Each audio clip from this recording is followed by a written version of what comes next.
Hello, hello, hello. Ẹ̀yin èèyàn mi, ó mà lágbára pọ̀ o.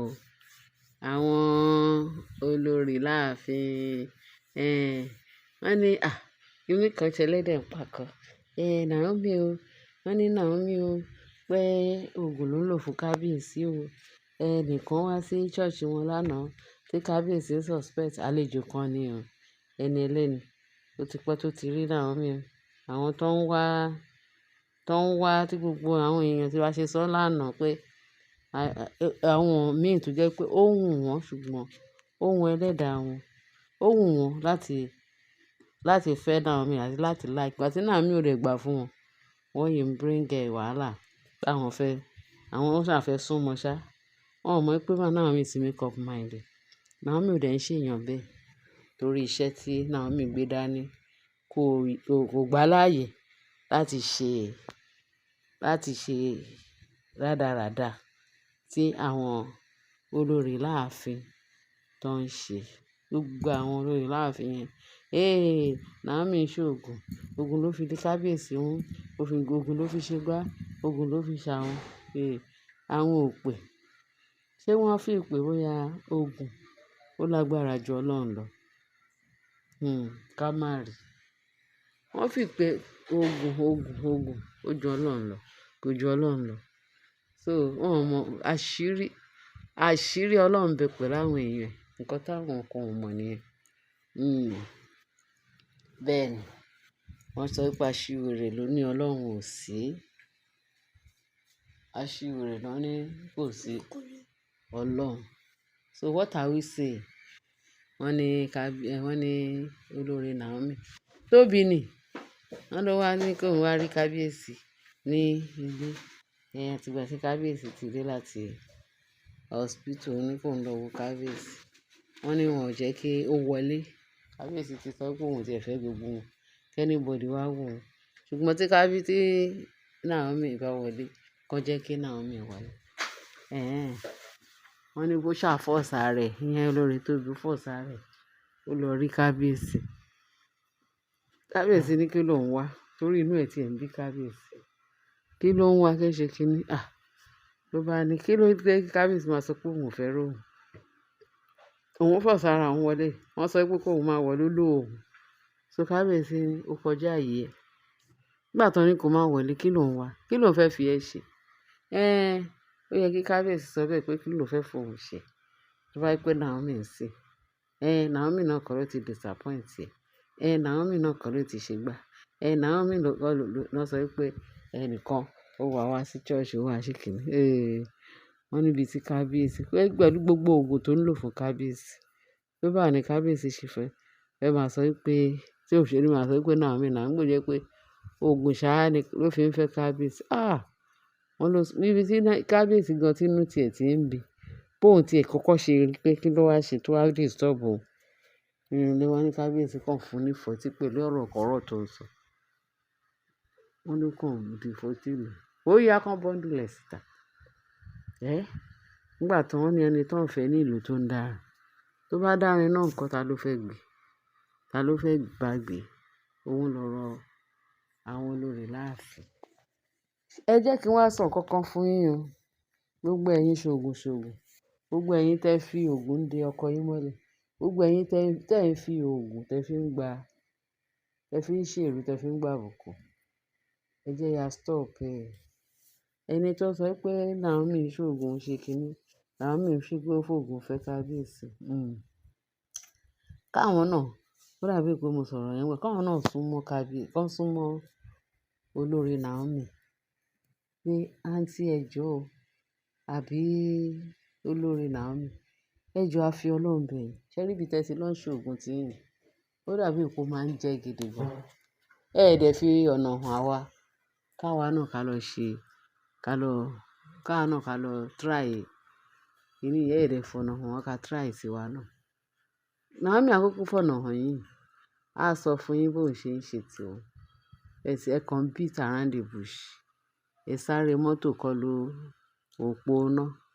Ṣé ìyẹn ni ẹ wálé ayé yín wá ṣe? Ẹ rí pé nǹkan tó ń fi èrú ṣe pé kò jọjú.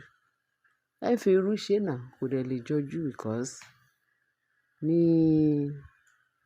irú bí Ashley, bí Naomi ṣe rí yẹn, hmm, pẹ̀lú agbára àdúrà, òun ló ṣe ń borí gbogbo yín. Tẹ́ ẹ bá jẹ́ kí n wá sọ fún yín, tẹ́yìn náà bá súnmọ́ Ọlọ́run, tẹ gba àdúrà kíkankíkan, Ọlọ́run á kúkú dìde lórí ìtẹ́ because Bíbélì sọ pé Ọlọ́run wa kò fẹ́ ibi rúdurùdu, kò sí níbi rúdurùdu.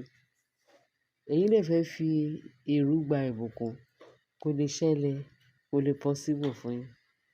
Ẹ kàn máa sáré kiri ni o. Ẹ lè ever bá Naomi. Tó ògo bá ń jẹ́ tọlọ́run lókè, ẹ lè bá. Nítorí inú kan ni Naomi fi ń fẹ́ kábíyèsí. Tẹ bá ṣògùn, ẹni tó bá ń ṣògùn tó ń ṣògùn tí ò ní wà, báwo ni irú ògùn yẹn ṣe fẹ́ ṣiṣẹ́? Ìwà gan-an lẹwà. Wọ́n ní ìwà ògùn tẹ̀ ń ṣe. Máa fi eléyìí ṣe, máa fi tọ̀hún ṣe. Bóyá màá rójú rere kábíyèsí. Irọ́ lẹ pa. Kò lè bọ́ sí, kò dẹ̀ lè bá mu. Ṣó yé yín? Ẹ jẹ́ kí n wá sọ nǹkan kan. Ṣé rí gbogbo ẹ̀yin tẹ fi ògùn fẹ́ kábíyèsí, tẹ wọlé pẹ̀lú ìdí kan àbí ìdí kejì, ẹ lè rí result gidi o. Because ìrú lẹ fi wọlé. Ìrú lẹ fẹ́ fi gba nǹkan lọ́wọ́ kábíyèsí. Kò lè possible. Ẹ máa lè ní ẹ̀ ní bá. Tẹ bá fi inú kan wọlé, inú kan náà, kò sí nǹkan tó fẹ́ ṣe. Kò sí bí kábíyèsí ṣe fẹ́ hate yín, ó máa love yín. Torí pé ẹ ti fi ògùn síwájú, ẹ jẹ́ kí ìfẹ́ kọ́kọ́ rinlẹ̀ kí ẹ tó mú ògùn wọlé. Ẹ rí pé Naomi tẹ̀ ń sọ pé ó ń ṣògùn, ẹ wò ó sìn. Ìfẹ́ ló fi fẹ́ kábíyèsí, kò fi ògùn bẹ̀rẹ̀. Ó fi ìfẹ́ tó rí láàárín òun àti kábíyèsí, ìfẹ́ yẹn ló yẹ rinlẹ̀ títí dọ̀la. Tó bá pé kábíyèsí ò nífẹ̀ẹ́ Naomi, Naomi náà ò nífẹ̀ẹ́ kábíyèsí. Tó bá pé Naomi ò jẹ́ kọ́kọ́ mú ti Naomi. Tí Naomi ò bá nífẹ̀ẹ́ kábíyèsí, tipẹ́tipẹ́ Naomi àti fọ́kọ àti ẹ̀ ti bímọ bí méjì láti ìgbà tó ti kúrò láàfin. Bẹ́ẹ̀ Naomi ò ní ìdí ẹ̀. Ọlọ́run lọkọ, ẹ̀mí mímọ́ lọkọ. Ó kọ́kọ́ fẹ́ ẹ̀mí mímọ́ àti Ọlọ́run. Kó tiẹ̀ tó rántí pé bóyá ọkọ kan ṣe kíní kan. Ṣé rí ó ń wo gbogbo àwọn human being wọ̀nyẹn tó ń sọ pé wọ́n fẹ́ approach ẹ, wọ́n fẹ́ fẹ́ wọn, wọ́n fẹ́ ṣe gbá, wọ́n fẹ́ ṣàwọ̀. Ó wò wọ́n gẹ́gẹ́ bíi pé ẹ̀yin kẹ́ ẹ̀ tí ìyẹn kọ́ ni problem òun. Tí Naomi bá fẹ́ fọ́kọ ẹ̀mí mọ́, ó máa yan fún ni. So àwọn yẹn kàn disturb ara wọn. So ẹ̀yin olórí tẹ́ ń sọ pé Naomi ń le nǹkan, ó ń ṣe gbá, ó ń ṣàwọ̀ fún kábíyèsí. Ẹ ti ṣí o. Ẹ ti ṣí. Ìwà rere lẹ̀ṣọ́ ènìyàn. Tẹ́yìn bá fi ìwà rere tó jẹ́ pé ẹ fi motive pé bóyá ẹ wá gba nǹkan lọ́wọ́ kábíyèsí, kẹ́ ẹ gba nǹkan tẹ nígbà ìrú lẹ fẹ́ fi gbà ní ẹlòmíì fi ọmọ 3 months lẹ̀ tó sá wá sínú ààfin. Ní ẹlòmíì fi gbogbo ọjọ́ ayé ẹ̀ ṣoògùn.